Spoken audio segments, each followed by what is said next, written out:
नमस्कार बच्चों, expert knowledge academy में आप सभी का स्वागत है। आज की वीडियो में हम लेकर आए हैं संस्कृत रुचिरा कक्षा 8 में एकादशा पाठ है सावित्रीबाई फुले का दूसरा भाग। चलिए, इससे पहले बच्चों हमने पढ़ा कि किस तरह जो है शिक्षा के प्रति वह संघर्ष करती हुई आगे बढ़ी, फिर उनका विवाह हुआ, है ना। विवाह के बाद उन्होंने जो है बहुत सारे विरोधों के बाद भी उन्होंने एक कन्याओं के लिए क्या खोला, एक विद्यालय खोला जिसमें वो बालिकाओं को पढ़ाती थी और साथ में उनके जो पति थे वो भी उनका समर्थन, ज्योतिबा फुले जो थे तो वो उनका भरपूर समर्थन किए। चलिए आगे बढ़ते हैं। 1848 तमे ख्रीस्ताब्दे पुणे नगरे सावित्री ज्योतिबा महोदयेन सह कन्यानां कृते प्रदेशस्य प्रथमं विद्यालयम् आरभत। 1848 में जो है पुणे नगर में सावित्री ने ज्योतिबा महोदय के साथ अर्थात अपने पति के साथ कन्याओं के लिए प्रदेश का पहला विद्यालय आरंभ किया। तदानीं सा केवलम 17 वर्षीया आसीत्। उस समय वह केवल 7 वर्ष अर्थात 17 वर्ष की थी। 1851 तमे ख्रीस्ताब्दे अस्पृश्यत्वात् तिरस्कृतस्य समुदायस्य बालिकानां कृते पृथक्तया तया अपरः विद्यालय प्रारब्ध। 1851 में उन्होंने जो अस्पृश्य मतलब जो छुआछूत से तिरस्कृत तथा अपमानित समुदाय की जो बालिकाएं थी, है ना, तो उनके लिए उन्होंने दूसरा विद्यालय प्रारंभ किया। आगे चलिए अब इसका अगला भाग पढ़ते हैं। सामाजिक कुरीतीनां सावित्री मुखरम विरोधम अकरोत्। सामाजिक कुरीतियों का सावित्री मुखरम यानी होता है बच्चों सामने से, विरोधम यानी विरोध, अकरोत् यानी किया। क्या किया था? सामाजिक जो कुरीतियाँ थीं उनका विरोध वो सामने से करती थी। ठीक है। विधवा नाम शिरोमुंडनस्य निराकरणाय सा साक्षात नापितय मिलता।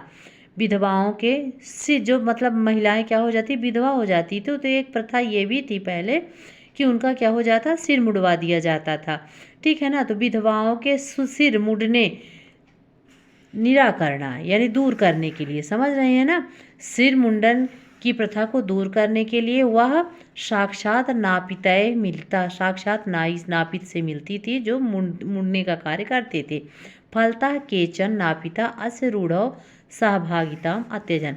फलस्वरूप कुछ जो नापित थे, जो समझदार थे, तो इस गंदी प्रथा में सहभागी लेने मतलब अपनी भूमिका निभाने पर छोड़ दिए। ठीक है ना। अर्थात वो विधवाओं का सिर नहीं मोड़ते थे। अत्यजन यानी त्याग दिए। एकदा सावित्रे मार्गे दृष्टम यत् कूपम निकषा शीर्ण वस्त्रावृता तथा कथिता निम्न जातीया काश्चित् नार्यः जलम पातुम याचन्ते यस्म। एकदा सावित्रिया एक बार सावित्री ने रास्ते में देखा यत यानी कि कूपम यानी कुएं के, निकषा यानी पास में, शीर्ण वस्त्राविता तथा कथिता मतलब कि निम्न जाति की कोई महिला कैसी थी, शीर्ण वस्त्राविता मतलब फटे पुराने कपड़े वाली थी, है ना। जलम पातुम याचन्ते यस्म क्या कर रही थी, वह पानी मांग रही थी, पीने के लिए पानी मांग रही थी। पातुम यानी पीने के लिए, चंते यानी मांग रही थी, अस्म यानी थी।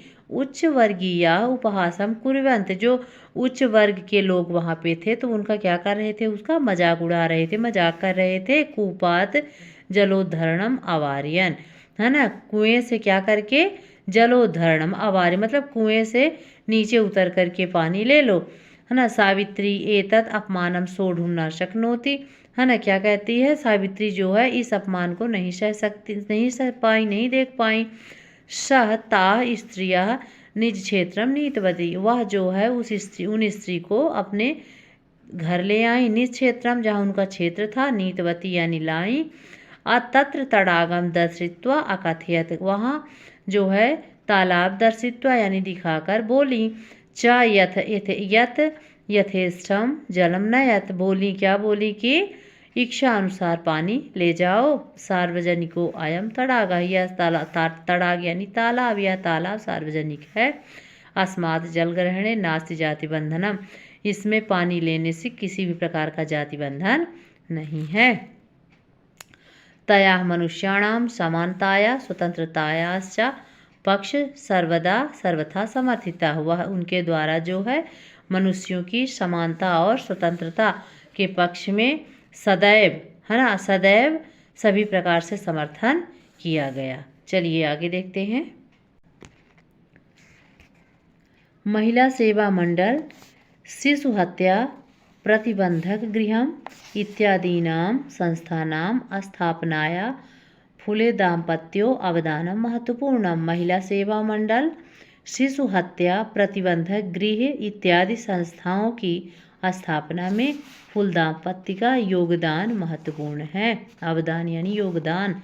सत्यशोधक मंडलस्य गतिविधिषु अपि सावित्री अतीव सक्रिय आसीत्। सत्यशोधक मंडल की गतिविधियों में भी सावित्री बहुत ही सक्रिय थी। अस्य मंडलस्य उद्देश्यम् आसीत्, इस मंडल का उद्देश्य था उत्पीड़ितानां समुदायानां स्वाधिकारान् प्रति जागरणम्। मतलब कि इस मंडल का उद्देश्य था उत्पीड़ित यानी पीड़ित समुदायों का अपने अधिकारों के प्रति जागरूक करना। पीड़ित जो समुदाय थे उनको अपने अपने अधिकारों के प्रति जागरूक करना। सावित्री अनेका संस्थाया प्रशासनम कौशलेन संचालितवती। सावित्री जो है अनेक संस्थाओं को प्रशासन की कुशलता से, है ना, प्रशासन कौशल से संचालन करती थी। दुर्भिक्ष काले प्लेग काले च सा पीड़ित जनानाम आश्रांतम अविरतम च सेवाम अकरोत्। दुर्भिक्ष काल अकाल में, है ना, और प्लेग काले जो भी महामारी फैली हुई थी, है ना, उसके समय पर पीड़ित लोगों की आश्रांत यानी बिना थके हुए, अविरत यानी बिना रुके हुए उन्होंने क्या किया, सेवा किया। सहायता सामग्री व्यवस्थाएं सर्वथा प्रयासम अकरोत्। सहायता सामग्री की व्यवस्था के लिए सदैव प्रयास किया। महारोग प्रसार काले सेवारता सा स्वयं असाध्य रोगेण ग्रस्ता। 1857 तमे ख्रिस्ताब्दे दिवंगता। महारोग प्रसार काल मतलब महामारी के समय जब वो क्या थी, पीड़ित लोगों की सेवा में लगी हुई थी, स्वयं असाध्य रोग से ग्रसित हो गई और 1897 में दिवंगत अर्थात उनकी मृत्यु हो गई। साहित्य रचनाया अपि सावित्री महीते। साहित्य रचना में भी सावित्री महान है। तस्याः काव्य संकलनम द्वये वर्तते। उनके 2 काव्य संकलन थे। वह संकलन है, कौन कौन से हैं, काव्य फुले और सुबोध रत्नाकर। भारत देशे महिलोत्थानस्य गहन अवबोधाय सावित्री महोदया जीवन चरितम अवश्य अध्येतव्यम। भारत देश में महिलाओं के उत्थान के गहन अध्ययन के लिए, गहन ज्ञान के लिए सावित्री महोदय के जीवन चरित्र को अवश्य ही पढ़ना चाहिए। तो बच्चों, ये था हमारा एकादशः पाठ सावित्रीबाई फुले का दूसरा और आखिरी भाग। नेक्स्ट वीडियो में बच्चों हम इसका अभ्यास प्रश्न करेंगे। तब तक स्वस्थ रहिए, मस्त रहिए और एक्सपर्ट नॉलेज एकेडमी से पढ़ते रहिए। धन्यवाद।